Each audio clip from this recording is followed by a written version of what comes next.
우리는 앞서서 에베소서 2번의 시간을 통해서 에베소서의 근육을 보시면 저자가 누구인지 수신자는 누구인지 함께 보았었습니다. 예수 안에 사도된 바울이 예수 그리스도를 믿어 성도된 교회에게 편지하는 것임을 우리는 잘 알게 되었습니다. 바울은 에베소 성도들이 성경 속에 담겨있는 그리스도의 비밀을 깨닫기 원했습니다. 더불어 그 비밀을 통해 그 은혜와 평강을 누리기를 간절히 원했던 것입니다. 이 은혜와 평강은 우리가 알고 있는 국어사전적 의미와 다르다는 것입니다. 이 은혜와 평강은 죄와 허물로 이미 죽었던 자들에게 예수 그리스도의 십자가로 하나님과 화목을 이루며 새 생명을 얻음으로 서로 사랑하며 살아가게 될 영원한 나라가 이제 선물로 주어졌다는 사실 속에서 얻을 수 있는 그 평강을 말하는 것입니다. 이것을 알게 된 바울은 자신이 비록 감옥에 갇혀있는 신세였으나 감옥 밖의 성도들에게 이 은혜와 평강이 있기를 바라는 것입니다. 지난 시간 보았던 에베소서 1장 1절에서 2절을 다시금 함께 짧으니까 읽어보고 또 넘어가도록 하겠습니다. 함께 읽겠습니다. 시작. 하나님의 뜻으로 말미암아 그리스도 예수의 사도된 바울은 에베소에 있는 성도들과 그리스도 예수 안에 있는 신실한 자들에게 편지하노니 하나님 우리 아버지와 주 예수 그리스도로부터 은혜와 평강이 너희에게 있을지어다. 아멘. 네, 저희 역시 이 편지의 수신자에 해당한다고 보았었죠. 네, 날마다 이 말씀을 볼 때마다 단순하게 지나가는 인사말처럼 보일 수 있겠지만 예수 그리스도로부터 하나님으로부터 주어지는 그 은혜와 평강이 있기를 바랍니다라는 그 간절한 마음이 우리 안에 성경을 읽을 때마다 또 함께 느끼는 시간이었으면 좋겠습니다. 네, 오늘 본문을 읽기에 앞서 간략하게 이제 저희가 에베소서를 계속 볼 것이기 때문에 에베소서의 구조를 잠깐 살펴보고 넘어가도록 하겠습니다. 보시면 에베소서는 총 6장으로 이루어져 있습니다. 그 안에는 1장과 3장, 4장과 6장으로 해서 크게 두 부분으로 나누어집니다. 1장과 3장의 내용은 성도는 어떻게 구원을 받았는가와 성도를 부르시고 구원을 이루신 목적은 무엇인가에 대한 내용을 담고 있습니다. 쉽게 말하자면 교리적인 면이라고 할 수 있습니다. 교리는 성경의 내용이 무엇인지, 우리의 믿는 바가 무엇인지 좀 더 이해할 수 있도록 정리해 놓은 것을 보통 교리라고 말합니다. 4장과 6장은 예수 그리스도로 새 생명을 얻어 성도된 자들에게 이제는 구원받은 자는 그렇다면 어떻게 살아야 하는가에 대한 그것을 향한 권면이라고 할 수 있습니다. 실천적인 부분을 다루고 있는 것입니다. 참고로 일반적으로 바울의 서신이 이제 계속 많이 성경 읽으시면 보실 텐데요. 바울의 편지는 이렇게 전반부는 교리, 또 후반부는 실천적인 부분으로 구성되어 있다는 것을 알고 보시면 또 더 성경을 이해하는 데에, 편지를 이해하는 데에 많은 도움이 되실 것입니다. 오늘 본문도 이러한 어떤 구조를 가지고 있습니다. 이러한 이해를 가지고 오늘 본문을 함께 봉독하도록 하겠습니다. 에베소서 1장 3절에서 14절까지의 말씀입니다. 함께 읽겠습니다. 시작. 찬송하리로다. 하나님 곧 우리 주 예수 그리스도의 아버지께서 그리스도 안에서 하늘에 속한 모든 신령한 복을 우리에게 그리스도 안에서 우리를 택하사 우리로 사랑 안에서 그 앞에 거룩하고 흠이 없게 하시려고 그 기쁘신 뜻대로 우리를 예정하사 예수 그리스도로 말미암아 자기의 아들들이 되게 하셨으니 이는 그가 사랑하시는 자 안에서 우리에게 거저 주시는 바 그의 은혜의 영광을 찬송하게 하려는 것이라. 우리는 그리스도 안에서 그의 은혜의 풍성함을 따라 그의 피로 말미암아 속량 곧 죄사함을 받았느니라. 이는 그가 모든 지혜와 총명을 우리에게 넘치게 하사 그 뜻의 비밀을 우리에게 알리신 것이요 그의 기뻐하심을 따라 그리스도 안에서 때가 찬 경륜을 위하여 예정하신 것이니 하늘에 있는 것이나 땅에 있는 것이 다 그리스도 안에서 통일되게 하려 하심이라. 모든 일을 그의 뜻의 결정대로 일하시는 이의 계획을 따라 우리가 예정을 입어 그 안에서 기업이 되었으니 이는 우리가 그리스도 안에서 전부터 바라던 그의 영광의 찬송이 되게 하려 하심이라. 그 안에서 너희도 진리의 말씀 곧 너희의 구원의 복음을 듣고 그 안에서 또한 믿어 약속의 성령으로 인치심을 받았으니 이는 우리 기업의 보증이 되사 그 얻으신 것을 속량하시고 그의 영광을 찬송하게 하려 하심이라. 아멘. 네.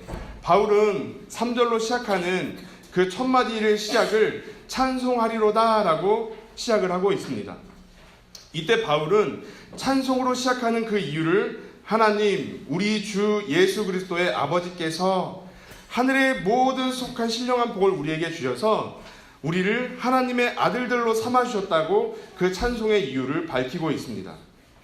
하나님이 우리에게 복을 주어 하나님의 아들들로 삼으신 것은 우리가 하나님을 찬송하게 하기 위함입니다. 하나님은 다른 종교에서 말하는 어떤 존재들처럼 섬김을 받기 위해 종으로 우리를 부르신 것이 아닙니다. 또한 자신의 강함을 드러내기 위해 우리를 부르신 것도 아닙니다.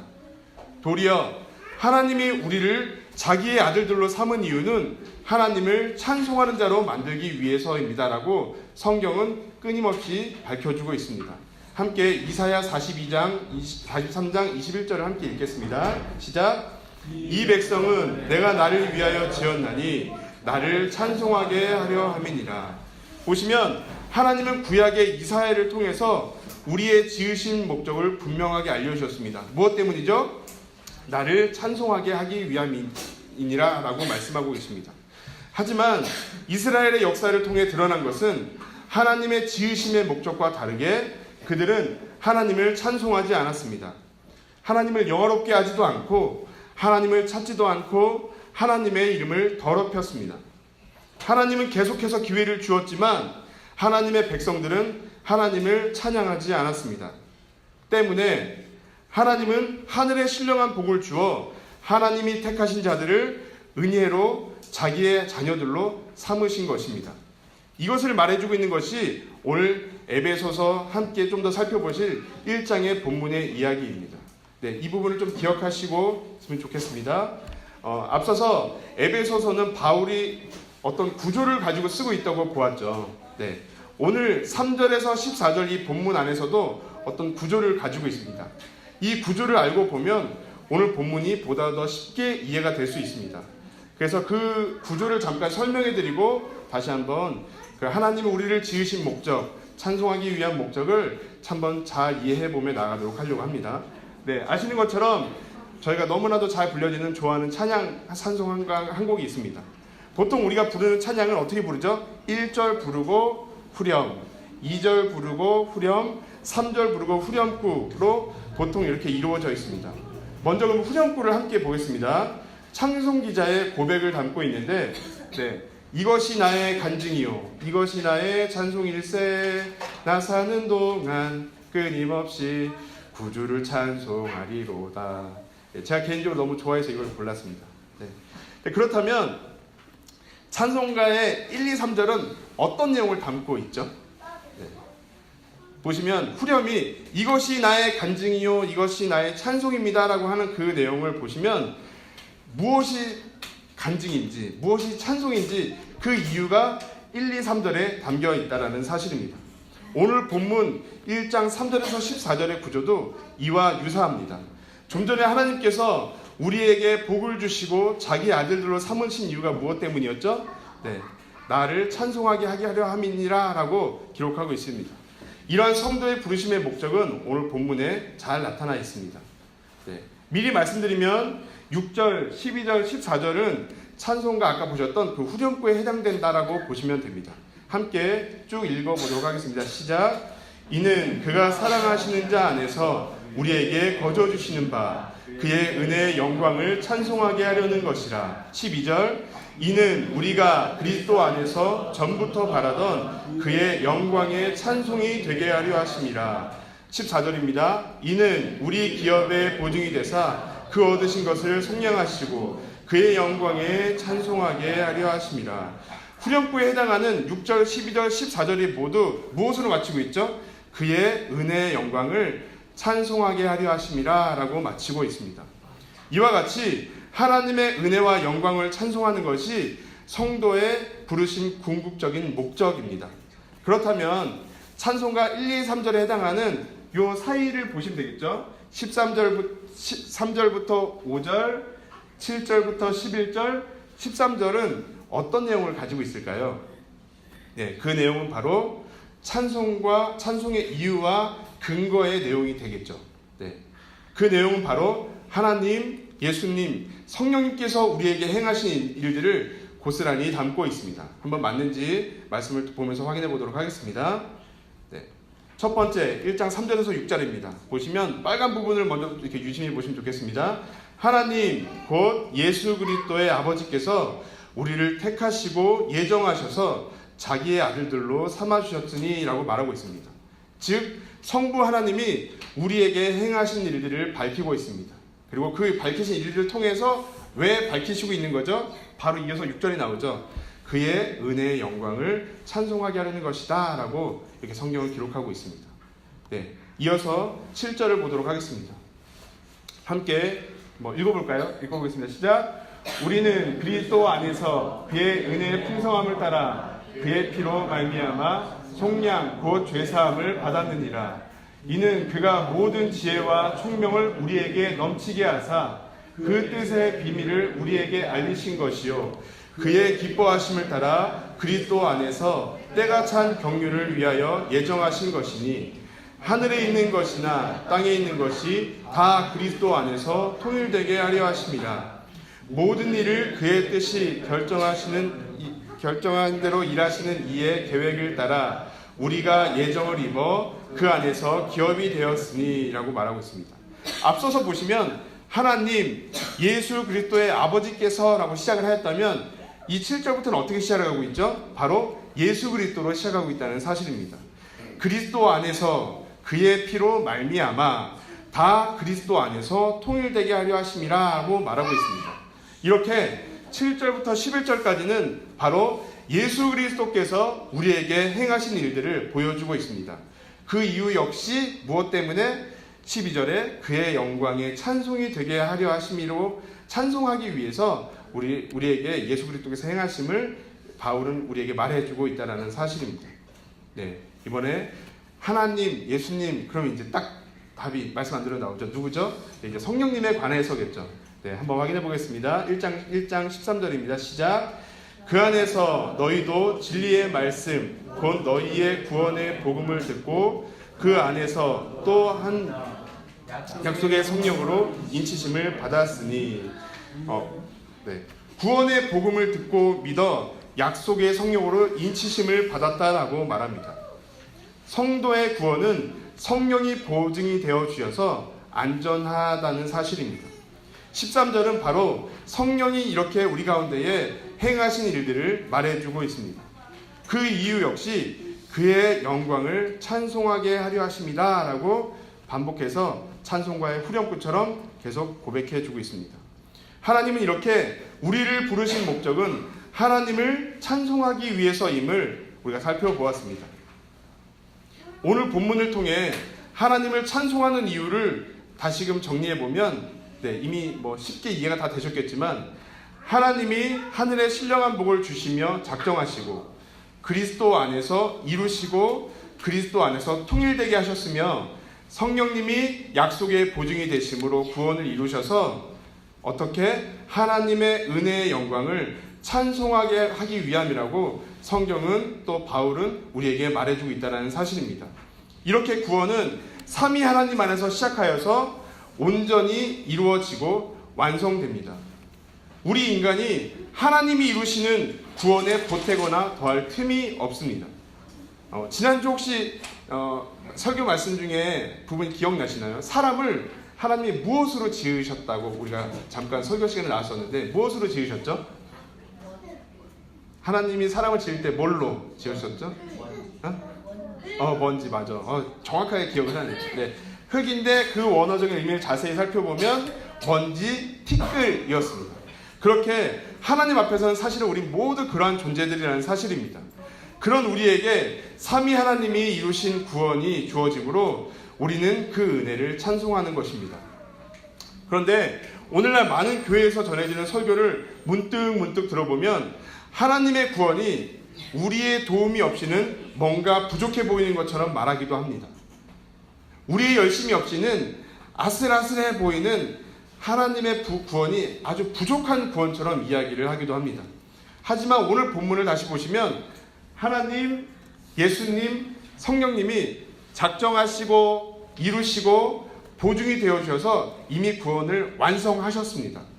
그리고 어떻게 더할 것이 남아 있나요? 네, 끝이죠. 그러면 성도는 무엇을 하면 되는 거죠? 그 은혜의 영광을 찬송하면 되는 것입니다. 그저 하나님이 거저 주시는 은혜를 받고 주님 감사합니다 하면 그것이 바로 성도가 하면 되는 것입니다. 주님, 이미 죽어버렸던 나를, 영원한 형벌을 면할 수밖에 없었던 나를 하나님이 선택하시고 예수의 피로 거룩하게 하시고 이 영광의 자리로 나를 인도해 주셨네요. 또 성령이 보증이 되셔서 온전한 구원을 선물로 주셨네요. 하나님, 정말 모든 것은 하나님이 다 하셨습니다. 하나님 짱입니다. 너무너무 멋지신 분이십니다가 우리 성도의 부르심의 목적이라는 사실입니다. 거저 주시는 은혜와 복에 감사하며 온전히 이루신 하나님께 영광을 돌려드리면 되는 것이 바로 성도의 삶입니다. 그렇다면 삼위 하나님이 이루신 일들을 좀 더 살펴보면서 우리가 정말 어떠한 자리에서 성도가 되었는지를 함께 보도록 하겠습니다. 에베소서 3장 1장 3절에서 6절이 아까 반복해서 보았던 그 빨간 줄만 보도록 하겠습니다. 하나님 우리 주 그리스도의 예수 그리스도의 아버지께서 우리를 창세전에 택하시고 예정하셔서 어떻게 해요? 자기의 아들들이 되게 하셨다라고 성경이 기록하고 있습니다. 창세전에 우리를 선택했다는 것은 무엇을 말하는 것일까요? 네, 여기 나와 있는 것처럼 하나님의 선택은 하나님의 열심이나 노력에 의해 공로로 주어지는 것이 아니라 어떻게 절대적인 하나님의 주권과 은혜임을 말해주는 것입니다. 로마서에서도 이렇게 기록하고 있습니다. 함께 로마서를 함께 읽도록 하겠습니다. 시작. 그뿐만 아니라 또한 리브가가 우리 조상 이삭 한 사람으로 말미암아 임신하였는데 그 자식들이 아직 나지도 아니하고 무슨 선이나 악을 행하지도 아니한 때에 택하심을 따라 되는 하나님의 뜻이 행위로 말미암지 않고 오직 부르시는 이로 말미암아 서게 하려 하사 리브가에게 이르시되 큰 자가 어린 자를 섬기리라 하셨나니 기록된 바 내가 야곱은 사랑하고 에서는 미워하였다 하심과 같으니라. 그런즉 우리가 무슨 말을 하리요? 하나님께 불의가 있느냐? 그럴 수 없느니라.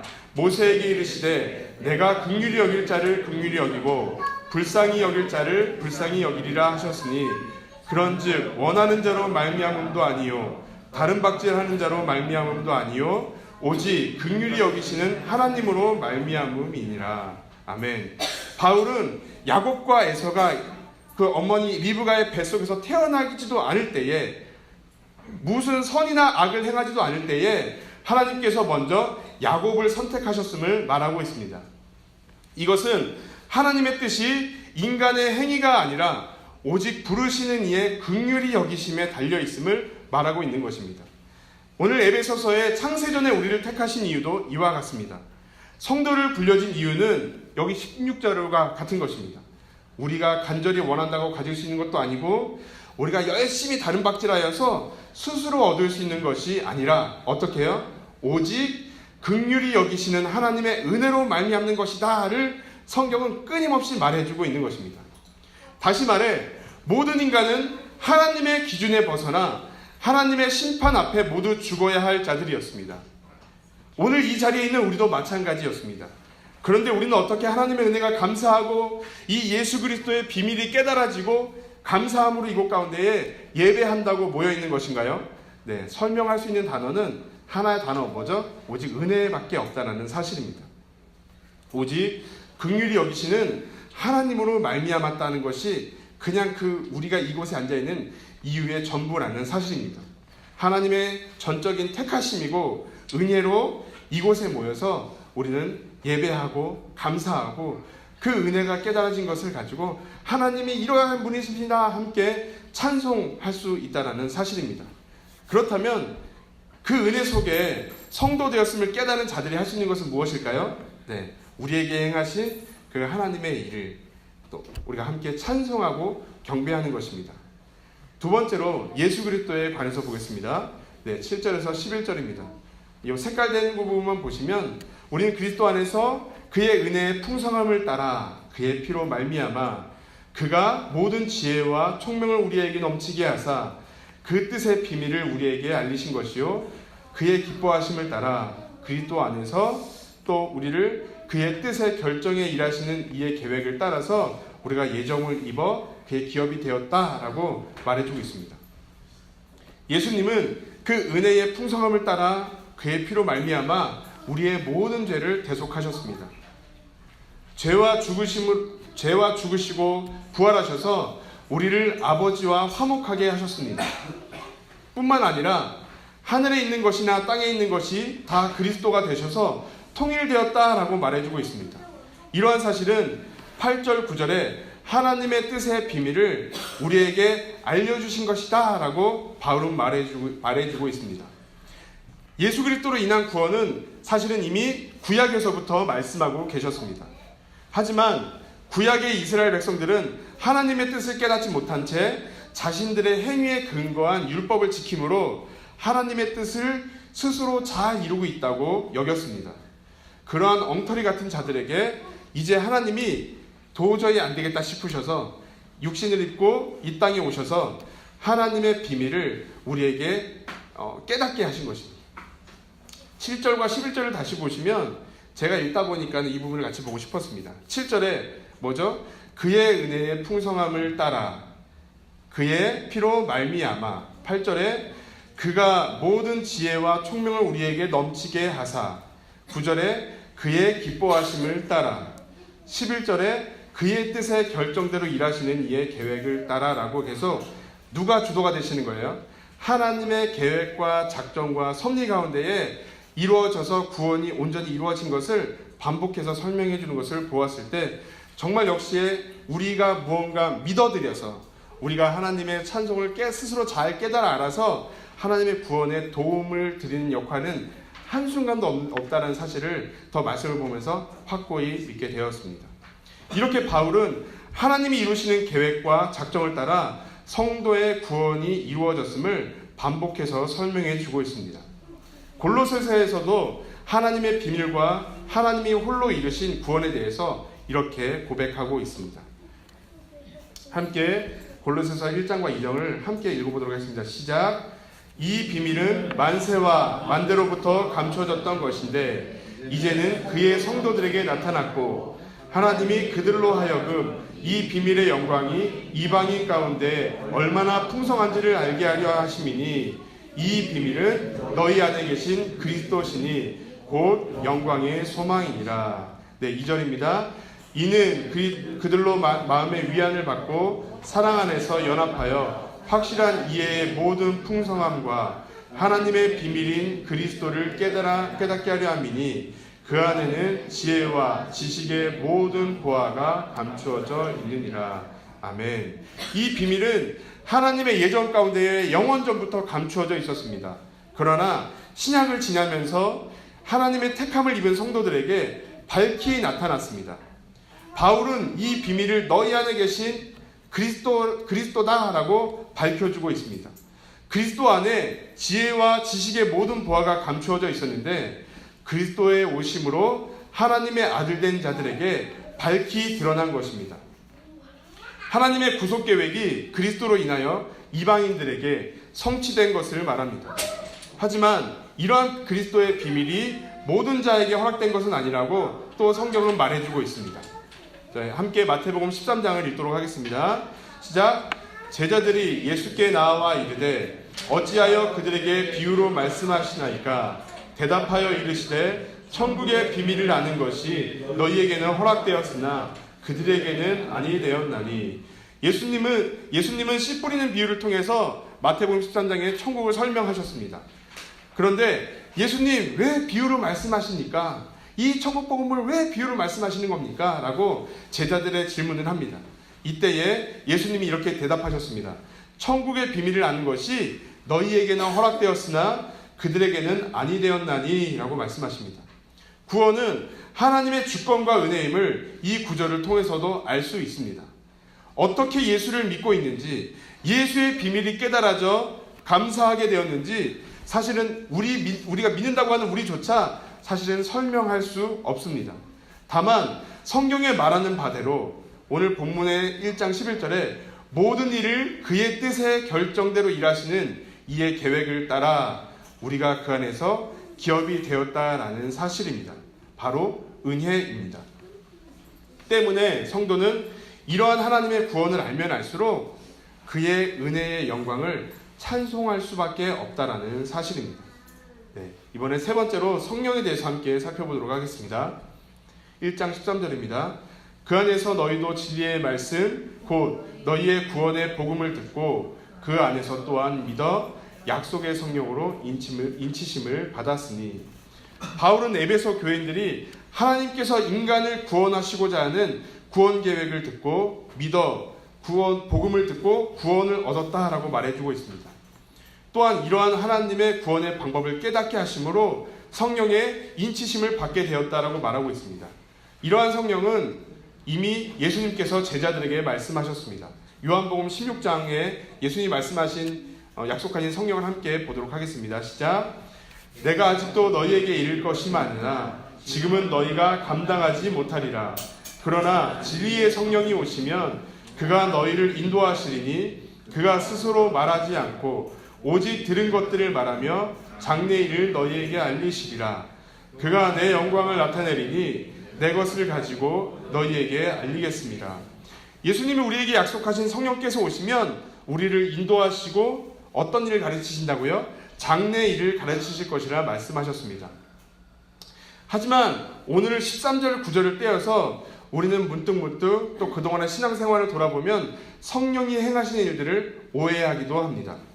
성령이 통해서 가르치시고 장래 일을 알리시리라 이 구절을 통해서 우리 안에 스스로 감동을 받고 우리는 우리의 앞날, 예언, 환상을 주시는 분으로 오해를 함으로써 나의 장래의 일, 나의 자녀의 장래의 앞날, 우리 가정의 앞날 등등 이 땅을 살아가면서 내가 바라는 것, 내가 원하는 것, 내가 정말 살아가는 데에 알고 싶은 궁금한 것들을 성령께서 보여주신다고 착각하며 생각을 하기도 합니다. 그런데 14절까지의 문맥 속에서 보시면 성령께서 하시는 장래 일은 바로 예수 그리스도의 영광을 나타내고 예수에 대하여 너희에게 알리실 것이라고 말씀하고 있습니다. 즉 장래일이란 예수님의 십자가, 부활, 승천 이후 성취될 그 장래의 일들을 성령께서 알려주실 것이라고 말씀해주고 있는 것입니다. 그래서 문득문득 우리는 말씀을 통해 하나님이 하신 일, 예수 그리스도의 구속의 은혜의 말씀을 통해 배우면서 역시 구원은 하나님께 속하여 있구나. 이 하나님이 오늘도 나의 삶을 여전히 이끌고 가 계시는구나를 깨닫게 되므로 하나님이 홀로 이루시는 그 구원에 대한 우리의 믿음이 날마다 말씀을 통해 더욱더 견고해져 가는 것입니다. 또한 성령께서 하시는 명확한 한 가지 일을 고린도전서에서 이렇게 말해주고 있습니다. 함께 12장 3절을 읽도록 하겠습니다. 시작. 그러므로 내가 너희에게 알려노니 하나님의 영으로 말하는 자는 누구든지 예수를 저주할 자라 하지 아니하고 또 성령으로 아니하고는 누구든지 예수를 주시라 할 수 없느니라. 성령이 아니고서는 예수를 주라 시인할 수 없다라고 말해주고 있습니다. 예수 그리스도가 우리의 유일한 구원자이심을 깨닫고 말씀을 통해 보게 하여 믿어지게 하는 것입니다. 결국 성령을 받았다는 증거는 어떤 방언, 예언, 어떤 치유의 은사 이런 것들이 아니라 말씀 속에 예수를 발견하여 깨닫게 하시고 예수께서 하신 일들을 통해 우리가 예수를 주님이라고 고백하게 하는 것, 바로 이것이 성령이 받은 증거가 되는 것입니다. 네, 말씀을 맺도록 하겠습니다. 우리는 에베소서의 수신자, 예수를 믿어 성도된 자들이 어떻게 성도가 되었는지, 하나님이 특별히 부르신 성도들을 부르신 그 목적은 무엇인지 함께 살펴보았었습니다. 바울은 성부, 성자, 성령, 삼위 하나님이 계획하시고 실행하시고 온전히 이루기까지 성령이 보증이 되시며 우리를 인도하여 주심을 말해 주었습니다. 구원은 이렇게 전적인 하나님의 주권과 은혜로 주어지는 것입니다. 사람이 하나님의 구원에 보태거나 결코 도움이 될 수 없습니다. 에베소서와 고린도에서도 그 이유를 분명하게 말해주고 있습니다. 저희가 함께 에베소서와 고린도 말씀을 이렇게 쭉 길지만 함께 읽어보도록 하겠습니다. 시작. 너희는 그 은혜에 의하여 믿음으로 말미암아 구원을 받았으니 이것은 누구에서 난 것이 아니요 하나님의 선물이라. 행위에서 난 것이 아니니 이는 누구든지 자랑하지 못하게 함이라. 고린도서 말씀입니다. 시작. 형제들아 너희를 부르심을 보라. 육체를 따라 지혜로운 자가 많지 아니하며 능한 자가 많지 아니하며 문벌 좋은 자가 많지 아니하도다. 그러나 하나님께서 세상에 미련한 것들을 택하사 지혜 있는 자들을 부끄럽게 하시려 하시고 세상에 약한 것들을 택하사 강한 것들을 부끄럽게 하려 하시며 하나님께서 세상에 천한 것들과 멸시받는 것들과 없는 것들을 택하사 있는 것들을 폐하려 하시나니 이는 아무 육체도 하나님 앞에서 자랑하지 못하게 하려 하심이라. 너희는 하나님으로부터 나서 그리스도 예수 안에 있고 예수는 하나님으로부터 나와서 우리에게 지혜와 의로움과 거룩함과 기록된 바 자랑하는 자는 주 안에서 자랑하라 함과 같게 하려 함이라. 아멘. 네. 우리의 다름질이나 공로로 얻어진 것이 아니기에 그 아무도 결코 자랑할 수 없다라고 말하고 있습니다. 도리어 자랑하라면 31절에 주 안에서 자랑하라 라고 말하고 있는데 이것을 세번역으로 좀 더 찾아보면 세번역으로 보게 되면 누구든지 자랑하려면 주님을 자랑하라 라고 말하고 있습니다. 네, 이것 또한 제가 유인물에 남겨놓았는데 이 인용구 또한 예레미야 9장 23절 24절을 인용해서 지금 고린도전서에 기록을 하고 있는 것입니다. 그 말씀도 찾아보시면 또 동일하게 더 정확하게 그 의미를 이해하실 수 있으실 것입니다. 우리는 문득 우리의 오랜 신앙생활 속에서 어느 경지에 스스로 이르렀다고 때로는 우리의 생각과 상관없이 착각을 하기도 합니다. 우리의 직분이 집사 위에 안수집사, 그 위에 권사, 그 위에 장로 등으로 사실은 오래된 교회의 신앙생활 가운데에 그러한 것들이 몸에 나도 모르게 배어 있기도 하고 구분을 짓기도 합니다. 우리의 신앙생활이 어느 순간 구원이 나의 노력과 열심으로 이루어졌다고 착각하는 것입니다. 오늘 성경은 애초에 그런 말을 하지 못하도록 우리를 언제 선택하셨죠? 창세 전에 선택하셨다라고 말하고 있습니다.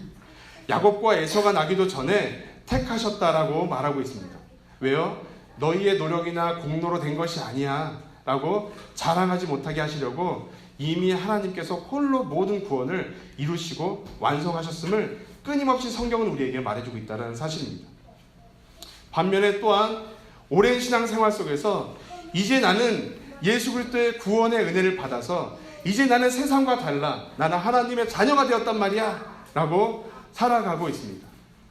그러다가 우리의 넘어짐이 문득문득 우리의 실패의 어떤 일들을 경험하게 될 때 다시금 하나님 앞에 이전에 내가 그 사람 예전의 삶은 아니었는데 지금 이 주어진 나의 삶의 실수와 연약함을 통해서 하나님께 큰 신뢰를 저질렀다고 여겨버립니다. 그리고 나는 믿을 자격이 없는 놈이야 라고 우리를 또 스스로 우리의 그동안의 신앙이 흔들려 버리기도 합니다.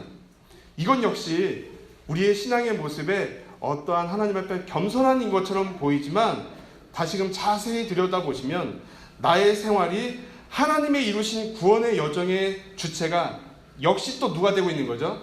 내가 주인이 되었다는 것입니다.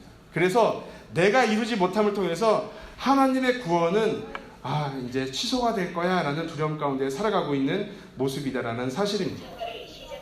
우리는 구원을 받았으니 실수하고 마음대로 죄 지어도 된다고 제가 드리는 말씀이 아닙니다. 성도의 삶은 내가 무엇을 잘했다고 너스레를 떨거나 반대로 내가 용납할 수 없는 큰 잘못으로 인해 성도의 구원은 취소가 되거나 흔들리지 않습니다. 왜냐하면 하나님은 애초에 우리의 선함과 악함을 보고 선택하지 않으셨기 때문입니다. 그러기에 하나님은 구원을 선물로 받아 성도된 자들에게 원하시는 것은 무엇이죠? 하나님이 홀로 이루신 구원을 깨달아 하나님의 영광과 은혜 앞에 감사하며 그분의 이름을 함께 찬송하기를 원하시는 것입니다. 하나님은 그거 한 가지 원하십니다. 우리 파평사랑교회 역시 예수를 믿어 성도된 우리 자들입니다. 우리를 예수 그리스도의 복으로 하나님의 자녀로 삼아 주셨습니다. 말씀 속에서 우리에게 행하시고 이루신 하나님의 구원과 은혜를 우리가 함께 배워갔으면 좋겠습니다. 또한 하나님의 비밀 예수 그리스도를 날마다 밝히 알아가기를 원합니다. 성령께서 말씀을 깨닫게 하여 주실 때마다 그 은혜 앞에 하나님의 영광을 찬송하는 자들로 지어져 가기를 바랍니다. 순간 내가 잘나서 이 자리에 있다고 여겨질 때에 말씀을 통해서 우리가 어떤 자리에서 구원을 입었는지를 우리 함께 배우고, 때론 자꾸 실패하여 넘어지는 나의 모습을 통해 포기하고 싶을 때에도 하나님이 이루신 구원은 우리의 어떠함이 아니라 긍휼히 여기신 이로 말미암는다는 사실을 분명히 말씀 속에서 확인하면서 나아가기를 바랍니다. 하나님은 이미 우리를 붙드셔서 그 은혜를 깨달아 찬송하는 자리로 끌고 가고 계십니다. 아멘. 우리가 날마다 이 사실을 믿으면서 함께 나아갔으면 좋겠습니다.